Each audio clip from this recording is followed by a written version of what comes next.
Just a really good job by Patrick Wicklander giving us 6 innings tonight. Um, they scored in the second on us, and he got out of a jam in the third, had a chance to give up another run at least. I think they had runners the second, third, and one out. I think he got a pop up and maybe a strikeout. I think that's the way it went. Maybe wrong, but we got out of a jam, and then we came in and scored some runs and, put a couple of big swings. Roberts' 2-run homer, and Hope's got a base hit. We stole a base, and then I think, seemed like somebody hit it. Battles hit a double. That was big. All of a sudden, we're up 3-1, and then, it looked like they were going to get out of a jam there in the third, and we had the bases loaded. I think one, maybe no outs. I don't remember exactly, but they were right there to get out of it. And then Smith, put the big swing on it and hit a ball that got out. And, the ball was jumping tonight at the ballpark, big time. Light wind blowing across, but it almost played like the wind was blowing out. And we were very fortunate. We got some balls up and hit them out of the park. We took advantages, obviously, a lot of walks and different things.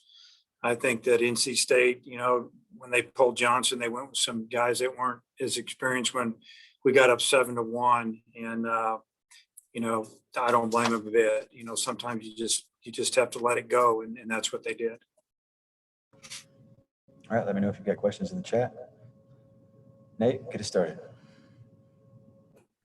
Yes, Dave, just as far as tomorrow, do you go with Lockhart, or have you made that decision? Yeah, we'll go with Lockhart. And as far as just Wicklander's stuff today, because early it looked like the first inning or two, he fell up behind some hitters and stuff. Where do you feel he kind of got it together? I think when he got out of that jam, maybe his confidence jumped, and he got it together and gave us 3 or 4 more innings and started working ahead of hitters and started flipping some curveballs up there and a couple of change-ups and got some pop-ups, fly balls, and some quicker innings, because that first inning he threw a lot of pitches, and you're thinking, man, he's not going to be able to give us 3 or 4 innings, even if he turns it around because of his pitch count. But he went out and had a couple of good innings.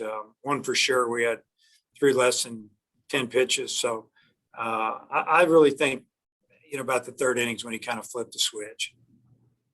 Thank you. Hutch. Yeah, Dave, how big was it to not have to use Kevin tonight, especially after throwing 90 on Monday? Well, I think it's big. I guess we'll find out. It's hard to say. It's good to give him another day's rest, though. And obviously he was available, and if we felt like we needed him to win game 1, we would have used him. But fortunately, we scored enough runs where we didn't need to. And Toll kind of struggled for the first time his last time out, but looked pretty good today. How did you like the way he bounced back?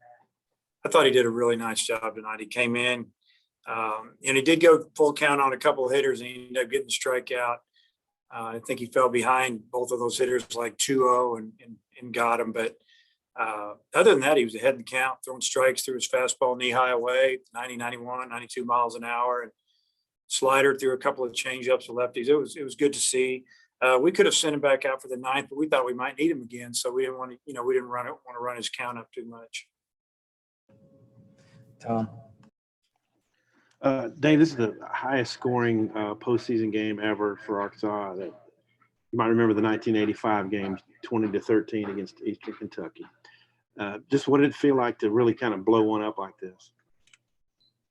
Well, we played so many tight games in the tournament, the SEC tournament, and then also the regional. It was different. Obviously, it was nice to win one and kind of know in the middle of the game that if we just held it together a little bit, we were going to win it, because we've had some really tight ones and pins and needles basically, and gave us a chance to play a couple different guys and rest some guys for a few innings, but. It just wasn't expected, so that's what made it. It was a little bit different, obviously. Yeah, 50 wins, a big milestone. This is your first 50-win season here. Your thoughts there? Yeah, I really hadn't thought about it till you just brought it up. 50 is a big number. We've won a lot of games, and we still have work to do. We're not going to get all carried away about it. It'll be something we'll probably talk about when the season's over, but we got to keep winning. Clay. Coach, you set down Christian tonight, and how is he, and what do you look for the rest of the weekend with him? Well, he has strep throat, and he doesn't feel good. So we talked. We texted this morning again. I texted with him last night. Told him to come by the office, and he couldn't talk me into playing him. He didn't try to talk me into playing him because he didn't feel very good. And so, kind of what we agreed on was that we didn't want him to start and then not feel good in the third or fourth inning with the heat and everything, and I pull him. I said, I'd rather have you go in the fourth, fifth, sixth inning. Maybe you could at least play some defense if you felt like it. Obviously, we didn't need him tonight. So I don't know if I'll start him tomorrow. We'll just see how it goes. I would say, as of right now, I won't start him tomorrow. And Coach, what does that say about your depth that y'all just rolled, and you have all year? Yeah, I mean, we just say next man up. We feel like we got some good players over there waiting to play, and like I said, the team likes each other a lot, and they help each other out. Man, they pull for each other, and it's just kind of what we've been doing all year. It didn't surprise me a bit that somebody stepped it up, and it was a couple of guys that were starters, and Webb played a solid center field. He's a good outfielder. Had some good at bats too. 7-8 pitch at bats, didn't have much to show for it. One base on ball, but he did see a lot of pitches. So it was a good team effort. And the last question: opposite field home runs. Charlie had one. I think Robert Moore had one. Just what do you see with the approach your guys are taking? Well, the approach, off of tonight's starter Johnson, we were trying to stay through the middle away. We call it power oppo, and it worked a little bit. I don't think he had the command he maybe normally has, and we hit some balls to the pull side, but there's a lot of drill work, staying inside the baseball and going the other way, and our guys did a great job with it tonight. It's good to see. I didn't expect the balls to carry out of the park like that, but we did hit some balls hard the opposite field. Thank you.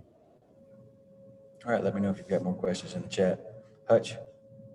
I just have one more, Dave. I noticed Caleb Bolden wasn't on the roster for this weekend. What's his status? Yeah, a little soreness. So we said if he's not ready to go, we'll we put Zeb back on. We were going to use him tonight, but league got bigger, so we thought we'd save him.